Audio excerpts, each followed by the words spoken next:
Paper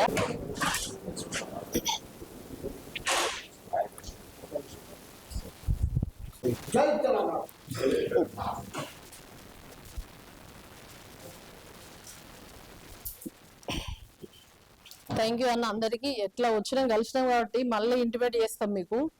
మా పక్కకు తిప్పన్నపేట, మా సొంత ఊరు గోపాలరావుపేట ఉంది కదా, అక్కడ ఆంజనేయ స్వామి టెంపుల్ విగ్రహ ప్రతిష్టాపన ఉంది.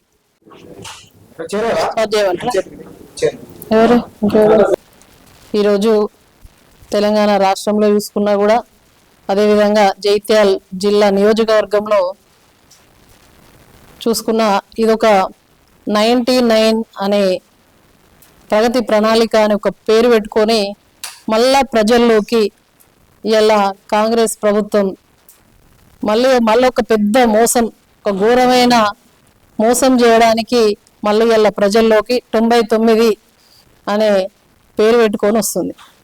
అసలు ఈ 99 అనే పేరు అసలు ఇది ప్రణాళికనా లేకపోతే ఒక లక్కీ లాటరీ లాగా ఆ విధానమా, అసలు ఏం చేసిర్రని చెప్పేసి ఈ 99 అనే పేరు మళ్ళా పెట్టుకొని ప్రజలను మరొక్కసారి మోసం చేయడానికి, కాలయాపన చేయడానికి ఈ సంవత్సరం అంతా కూడా ఇప్పుడు మళ్ళా 19th వస్తే కొత్త సంవత్సరం స్టార్ట్ అవుతుంది, మన తెలుగు ఉగాది సంవత్సరం.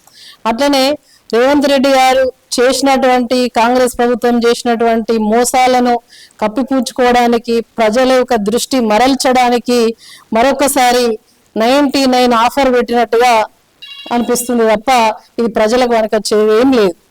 ఇలా తెలంగాణ రాష్ట్రం మొత్తం కూడా ఆంధ్ర పాలకుల చేతిలో, ఆంధ్ర పాలకుల యొక్క పడగ నీడలో, బాబు గారి పడగ నీడలో ఇలా మరి కాంగ్రెస్ ముసుగులో టీడీపీ పాలన ఇలా తెలంగాణ రాష్ట్రంలో మొత్తం నడుస్తూ ఉంది. మరి అక్కడి నుంచి ఇక్కడి వరకు కూడా జైత్యాల నియోజకవర్గం కింది దాకా కూడా మొత్తం కూడా ఒక పార్టీ లేదు, ఒక జెండా లేదు, ఒక ఎజెండా లేదు, ఒక మోరల్ వాల్యూస్ లేవు, నీకెంత నాకెంత అంతే తప్ప. మీరు ఆ రోజే మేనిఫెస్టోలో ఏమని పెట్టారు, 100 రోజులు 6 గ్యారంటీలు 420 హామీలు అని చెప్పారు. మళ్ళా నెంబర్ చెప్పడమే తప్ప మరి 100 రోజులు అయిపోయింది. దాదాపు మీరు అధికారంకు గద్దెనెక్కి దాదాపు సగం రోజుల పాలన అయిపోయింది, 2.5 సంవత్సరాలు అయిపోయింది. 2.5 సంవత్సరాలలో మీరేం చేసిరో చెప్పండి. ఇలా పొలాలు నాట్లయిపోయినాయి, కలుపులకు వచ్చినాయి, కలుపులైపోయినాయి, పుట్టకొచ్చింది ఇలా పొలం. రైతు బంధు కట్టు, రైతు బంధు ఇప్పటి వరకు వేయలేదు. కళ్యాణ లక్ష్మి తులం బంగారం అన్నారు. 100 రోజులు ఆడబిడ్డలకు మళ్ళీ ఇప్పుడు పెళ్లిళ్ళు చేసుకున్న వాళ్ళందరికీ నేను తులం బంగారం ఇస్తా అన్నాడు. అదేమైంది? 100 రోజుల్లో అన్ని హామీలు అమలు చేస్తా అన్నా. 100 రోజులుగా దాదాపు 800 రోజుల పైన అయిపోయింది. అవన్నీ ఏవి ఇవ్వకుండా కూడా ప్రజలకు మరి అబద్ధాల పేరిట ప్రచారం చేసి ప్రజల కళ్ళకు గంతలు కట్టి ఇలా గద్దెనెక్కి మళ్ళా 99 అని చెప్పేసి ఓ ప్రణాళికతోటి ముందుకొస్తారు. గతంలోనే ప్రజాపాలన అని చెప్పేసి దరఖాస్తులు తీసుకున్నారు. దాదాపు మన జైత్యాల జిల్లాలో 2 లక్షలకు పైన దరఖాస్తులు తీసుకున్నారు.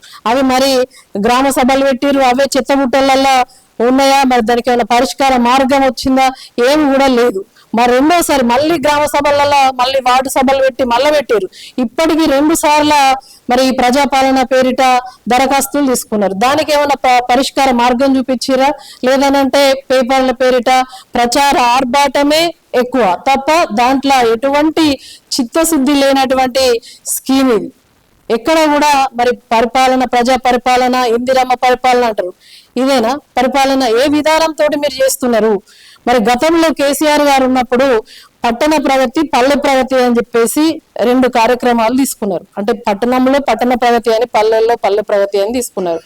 మరి పట్టణ ప్రగతి తీసుకుంటే పట్టణంలో మౌలిక వసతుల కల్పన ధ్యేయంగా, పల్లెల్లో కూడా పల్లె ప్రజలు కష్టజీవులు వాళ్ళ ఆరోగ్యం బాగుండాలంటే పల్లెలో కనీస అవసరాలు ఏమున్నాయి అని చెప్పేసి ఒక చెట్టు నుంచి మొదలుకొని ఆ ఊర్లో పారిశుద్ధ్యం వరకు కూడా ప్రతిదీ కూడా మరి దోమలు కూడా మరి కుట్టకుండా ఆ రకంగా పరిసర ప్రాంతాలను పరిశుభ్రంగా ఉంచే విధంగా మరి ఆ ప్రణాళికను తీసుకున్నారు. టేకప్ చేసుకున్న తర్వాత మరి మున్సిపల్ కావచ్చు, అదేవిధంగా గ్రామ పంచాయతీలో కావచ్చు, ప్రతి నెల టెన్షన్ గా మరి కేసీఆర్ గారి హయాంలో మరి నిధులను విడుదల చేశారు. ఇవాళ ప్రజాపాలన అని చెప్పేసి ప్రగతి ప్రణాళిక అని చెప్పేసి గ్రామ పంచాయతీలలో మీటింగ్ పెడుతుర్రట, మా వాళ్ళని పిలిచిరట. పోతే ఏమైందనంటే ఏం చేస్తారనంటే ఏదో ఈ రోజు ఇది చెప్తాం, ఈ రోజు ఇది చెప్తాం అని చెప్పారట. డబ్బులు ఉన్నాయా మరి ఎట్లా చేస్తారు మీరు సాల్వ్ అని అంటే డబ్బులు లేవట. ఉత్తమే అన్నట్టు కదా. ఇది ప్రజలు కూడా గమనించాలి. ఇవన్నీ ఉత్త ప్రచార పర్వం, అంత దండగా ప్రచారం తప్ప ఈ 99 తోటి ఈ 99 ప్రణాళిక 100 రోజులు అయిపోయింది. 100 రోజుల నుంచి ఒకటి మైనస్ చేసుకున్నాడు, మళ్ళీ ఇప్పుడు కాలయాపన వేయడానికి మళ్ళీ 99 అని పేరు పెట్టుకున్నారు. దేనికోసం? ప్రజలను నిరంతరం కూడా మోసం చేస్తేనే వస్తా ఉంటారా మీరు? ఇలా రాజీవ్ యువ వికాసం పేరిట దాదాపు 4 లక్షల పైన దరఖాస్తులు వచ్చినాయి. రాష్ట్రంలో జైత్యాలు కూడా అందరూ యువత అందరూ కూడా మరి దరఖాస్తు అప్లై చేసుకున్నారు. మా ప్రణయ్ కూడా అప్లై చేసుకున్నాడు. కానీ అది వస్తుందని ఆశ పెట్టుకోరు. దాదాపు లక్షల పైన ఉన్నారు మీ 6 గ్యారెంటీల కోసం బాధితులు. వారికి ఏం సమాధానం చెప్తారు? మరి ఇవన్నీ పోయినాయి.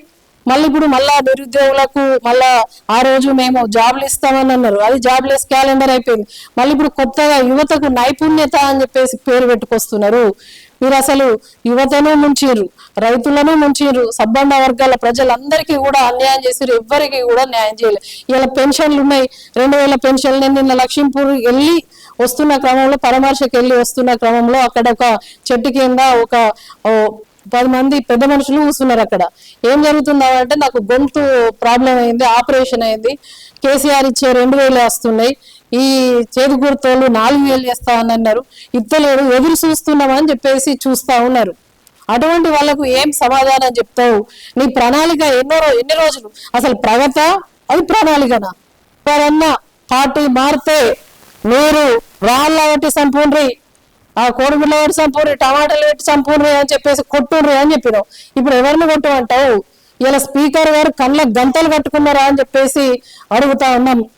అసలు నీ పథకాల సంగతి అట్లున్నది, నువ్వు ప్రజాస్వామ్యాన్ని అపహాస్యం చేసుడు ఇట్లున్నది. అంటే రాబోయే భవిష్యత్ తరాలకు ఇట్లా రాజకీయం చెయ్యుడ్రి అని నేర్పుతున్నారా మీరు?